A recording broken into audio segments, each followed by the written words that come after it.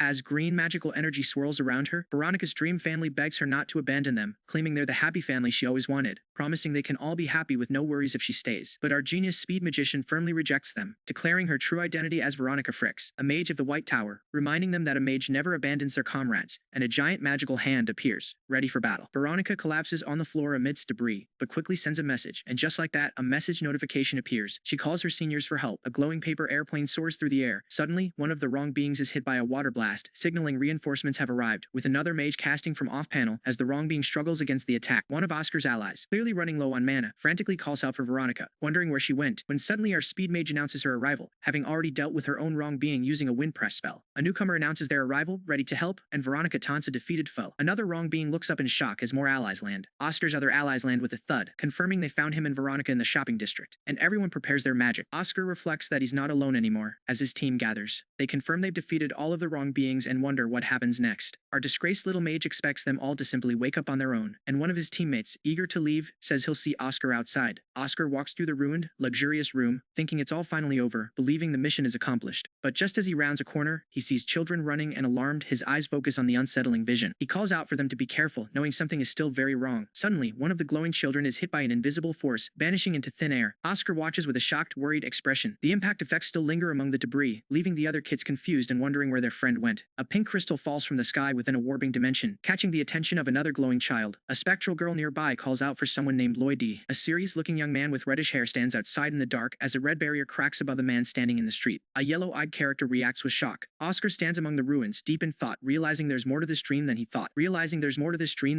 That's when a dark orb pulses with magic, saying it just saw something within its power it didn't know existed, and a man curses, calling out the name Baron Nightmare. Baron smiles, evilly while holding his pipe, clearly enjoying the chaos. The mysterious dark orb, Baron Nightmare himself, bids Oscar farewell, hoping he'll be entertained the next time they meet. As Oscar looks up in surprise amidst the surrounding magical smoke, the smoking vessel glows with purple magic, and the glowing pink magical orb issues a challenge. Our awkward Tower Master looks on with a fiercely resolute expression, ready for whatever comes next. While Oscar still recovers from the dream curse, he's reliving a past life nightmare where his former self, the stoic white-haired Tower Master, stands on a cliffside, overlooking a dark and stormy landscape that reflects the massive crisis brewing, and he's looking down with a stern, grim gaze as the situation grows dire. Sadly, a blonde subordinate arrives to report that their final line of defense has collapsed, forcing the Tower Master to cast a glowing green barrier as armored soldiers retreat from a fiery battlefield, knowing the demons will just continue to push through their lines. The problem is, with a powerful ally on the way to Simon Gorge, this is truly the worst-case scenario. Yet, the Tower Master calmly tells his anxious subordinate to ignore the retreating forces, explaining that falling back is exactly what their opponents want them to do, though he looks ahead with a stern expression, sweating slightly as the weight of command presses down. The craziest part is an injured high priest is in that very castle, and this is their one chance to strike, because there's only one reason they've been traversing these barren lands for weeks: to kill that high priest. Later, his blonde subordinate approaches him in a forest, as the Tower Master turns his head, ready to hear him out, but what he finds instead is Vice Tower Master Malin appearing as a projection inside a glowing blue orb, warning him he will lose everything precious to him tonight. The Tower Master stares in shock at the orb, and his subordinate, equally stunned, asks if he's truly serious about such a drastic choice. He closes his eyes, deep in thought, and his subordinate presses him, asking if he's confident he won't regret it. Honestly, the Tower Master admits he's not sure, wondering out loud how he possibly couldn't regret a choice that means giving up everything for the greater good. Because of this fateful decision, everything the White Tower has been working toward for the past 100 years will go down in flames, destroying a library, and even after evacuating, many White Tower civilians and mages will die. He knows he will regret this day for the rest of his life. A solitary candle flame symbolizing his dying hope, yet he still solemnly sits at his desk. But, he vows, he will never say he regrets it in front of them. Then we get a small jump to a different scene, where someone thanks Malin, promising to trust and follow his decision, while the silver-haired master, who seems to be the one on the other side of the crystal ball, scolds some young ones for being awake past their dorm bedtime. He admits he's glad this old man gets a chance to do something useful for once, before a young character looks closely at the glowing crystal ball, as the master asks how many more, with the young person on the other end asking when he's coming back. Sadly, the young character tears up at the mention of waiting, and another cheerful white-haired character pats the head of the crying child, offering comfort, teasing them gently. The silver-haired master looks into the crystal ball, asking if it's truly okay, reflecting as the young boy promises to wait for him, clenching his fist with a look of determination. But then the master is back, looking curious, then shocked and sweating as he asks a heartbreaking question. Why didn't you keep your promise? The dream's sorrow crashes into reality as Veronica frantically shakes Oscar, telling him to wake up, wondering why he didn't come back, and luckily someone rushes in with a bucket, splashing water on him to rouse him. Oscar looks calm though, and he wakes up in bed looking startled and distressed, as Veronica stands over him, questioning his reaction. He simply says no, and asks how she knew it was a dream, realizing then that the dream curse he'd encountered earlier must have activated belatedly, turning his past into a nightmare. Veronica, looking slightly annoyed with hands on her hips, thanks Oscar for his help, then looks away, blushing a little, making Oscar tease her, asking if the great Veronica Veronica is actually thanking him. She just huffs in response, still touching her cheek in embarrassment, while Oscar kindly tells her that talking about family isn't embarrassing at all. Seeing his sincerity, Veronica thanks him again, and Oscar, surprised, asks if that thanks is for him. Suddenly, she remembers that the Lord of Vince was looking for him, telling him the Lord would be waiting in the sitting room when he woke up. Naturally, the Lord of Vince looks shocked when Oscar enters the room, who apologizes for being late as he confirms he's fine, and the Lord reports that he's already finished with the royal family, asking if the aftermath is being handled well. Oscar states he'll patiently wait in the White Tower for now, and the Lord of Vince looks concerned, then bows slightly, genuinely thanking him. The two join hands in an alliance, with the Lord of Vince pledging the loyalty of the Vince territory, as a large, lit tower stands tall night. Soon after, Oscar is greeted outside by Elder Schwein, who excitedly asks if Oscar has been waiting there all this time, and then, surprised, Oscar asks about news, realizing a prototype is already activating normally. The Elder, a green-haired man, laughs, inviting Oscar to his research lab to continue their conversation, an elegant white brooch visible on his coat. But the thing is, someone else is looking for Oscar, as a man in a white coat angrily asks where he is, saying he waited all day, slamming his hand on a table and knocking over a teacup in frustration, while another man tries to calm him down, hands raised defensively. The green-haired man sweats nervously, but Oscar remains calm as an armored knight confronts him in a forest, questioning how a mere level 3 mage could possibly be so important. His assistant hands Oscar some research, suggesting he look it over, and our boy Oscar is actually pretty impressed with the airship plans, realizing they just need to actually build the thing now. He figures the best way to do that is to get the dwarves involved, confident in his plan. His assistant, however, just laughs at him, reminding Oscar he lost his memory, and probably forgot they already tried that. Oscar is baffled, wondering what went wrong with the Dwarf King, since in his head, this should be a simple contract. The thing is, dwarves are a small species, and after the war, there weren't enough architects to rebuild, so powerful lords started signing exclusive contracts with them under advantageous conditions, but then some lords just outright abducted them, forcing them into servitude. The situation quickly spiraled out of control. His assistant asks if their previous exclusive contract won't work, since they were always so gentle before, so Oscar decides he'll converse with the Dwarf King himself. Our problem child already has a good method in mind for handling this. Though his assistant is clearly nervous about it, Oscar just smiles slyly, intending to charge them with obstruction of business. Meanwhile, far north in the White Amble tribe's forest, some goblin soldiers are complaining about wanting human booze. The good stuff, not their own weak brews, and they just can't stop thinking about it. Suddenly, one of them senses something approaching, warning the others to wait and hide. They wonder what strange sound is moving through the trees. It's Oscar himself, panting and exhausted from his long journey. He's immediately confronted by goblins with spears, demanding to know what a human is doing here. Our boy Oscar confidently introduces himself as a mage from the White Tower, ready to make his case to their chief, and offers them several barrels of human alcohol as a peace offering. The dwarf guards instantly recognize the scent of the alcohol, freaking out at the sight of actual human booze. Oscar has to calm them down, promising to give them all of it once their work is done, and they instantly believe him because of his White Tower clothes, offering to lead him inside. He thanks them, casually asking if they know how to use an old-fashioned elevator, getting some help to push his cart of booze toward it. Oscar thinks to himself that this is the same elevator he fixed some time ago, reflecting on the absurdity of the situation. In his head, it's just mind-boggling that someone forced slavery on these artistic geniuses. He recalls the Black Hammer tribe in the east and the Blue Salt in the south, each with unique construction methods and artistic directions that cannot be judged as superior or inferior. For these talented artistic masters, their pride and desire for honor is greater than any other species, and perhaps because they're artists, they all share a deep love for alcohol. He also remembers the Yan dynasty's Heavenly Sword family, and the White Tower itself, which are so close to the White Anvil tribe that it only takes half a day to get there, fostering frequent contact in the past. This meant the White Tower once had a strong relationship with them. Oscar internally curses, remembering how hard he worked for those exclusive contracts, which meant dwarves couldn't work with anyone else during that period. Suddenly, the dwarf guards confront him directly, asking if he's the human they've been waiting for. He recognizes one of them, Hagor, from 20 years ago. Oscar introduces himself again as an envoy from the White Tower, with a gentle smile, confirming he's brought human alcohol. He then slyly asks who their king is, confirming that the king himself is the judge of the situation. Oscar argues that their hatred is understandable since they had an exclusive contract with the White Tower, but that contract has currently lost its validity due to His Majesty's order. He's not asking them to help him for nothing, offering all the alcohol on the cart, though the dwarf quickly counters that booze alone isn't enough, especially from the White Tower, which isn't as prestigious as it once was. Oscar just smiles knowingly, reminding them that the dwarf he's speaking to was a participant in the airship project. He was particularly passionate about that project among the dwarves, growing sadder than anyone when it was deemed theoretically impossible. The dwarf admits he knows it. Oscar stresses the importance of timing, leaving the dwarf to think it over, who then decides to trust Oscar. An armored figure scolds the other guards, asking how they could possibly resist that offer, as he tells them how much he wants to do this. Another dwarf admits the reward is simply too sweet to pass up, especially when Oscar brings up Heaven's Steps. Our boy Oscar promises them that once the airship is complete, they'll be able to take off from here and truly taste Heaven's Steps. The The dwarves are instantly captivated by the idea of drinking all the great wines of the continent above the clouds. They excitedly discuss rare wines like the West Royal Smoker and the Yan Dynasty's Heaven and Earth wine, which are usually impossible to get because of their short expiration dates. Oscar happily confirms it's all possible as soon as the airship is finished. The dwarves hug each other in sheer excitement, vowing to build the airship even if the chief disapproves, while one dwarf asks Oscar his age, surprised to learn he's only 21. The bearded dwarf knight looks distressed as a sinister, long-haired figure looms behind him, hinting at deeper machinations, but Oscar just smiles, extends his hand, and seals the deal with a handshake, knowing this is exactly how he'll rebuild the White Tower's reputation. King Gordon, the powerful dwarf ruler, is interrupted by a panicked messenger who frantically asks what's wrong, only to be handed a stack of legal documents. Our man is stunned, because apparently, someone is suing the Dwarf King. Naturally, Gordon slaps the papers away, demanding to know who this Oscar Crushen is that dares to sue him. A mere human who just turned 21. He doesn't care who it is, he just wants to see this arrogant kid's face. From there, we jump straight to the grand courtroom, where fiery figures are conversing as Gordon makes his entrance. He addresses the assembly with his usual bravado, wishing everyone a future lit by the great fire, before telling them to raise their heads. The court is buzzing, realizing this must be a first for something big, and Gordon takes a moment to shock them even more by declaring himself the defended. Everyone is confused, but Gordon doubles down on his claim, insisting he is the one being sued. A judge laughs, thinking it's a joke, but Gordon's piercing glare quickly makes him realize the king is completely serious. Suddenly, a fiery figure materializes, introducing himself as Oscar Crushen, a level 3 White Tower mage, and offers a traditional greeting. Gordon, sitting on his throne, can't believe this kid is actually suing him, while another figure wonders if Oscar is even human. Gordon introduces himself as the King of LaForge, but Oscar asks if he won't accept his greeting. Oscar accuses Gordon of causing enormous damage to the White Tower, which genuinely surprises the king. The thing is, 32 years ago, the White Tower and the White Anvil tribe signed an exclusive 50-year contract, but Gordon's closed-door policy neutralized it, and Oscar is suing because of that. Gordon's closed-door policy neutralized it, and Oscar is suing because of that. Gordon, confused, asks if Oscar wants him to get rid of the closed-door policy entirely, then scoffs at the idea, realizing Oscar wants to be the sole human force communicating with the dwarves. He lets out a derisive ha at the proposal, completely dismissing the young mage. Oscar admits Gordon's stance is reasonable but explains that allowing only the White Anvil tribe to interact with humans would make other tribes feel left out. With a bang of his gavel, Gordon dismisses the entire idea. Oscar's fiery form looks shocked, but then he quickly requests a retrial, which Gordon immediately grants after asking if he has a reason, then orders everyone else to leave so they can speak privately. Once alone on the balcony, Gordon demands to know what Oscar wanted to say after making all the chiefs leave. Oscar quietly addresses him as Sergeant Gordon, asking how he's been. Gordon is furious, calling him impudent, and asking if he's forgotten who he's talking to, but Oscar insists he could never forget who he's talking to.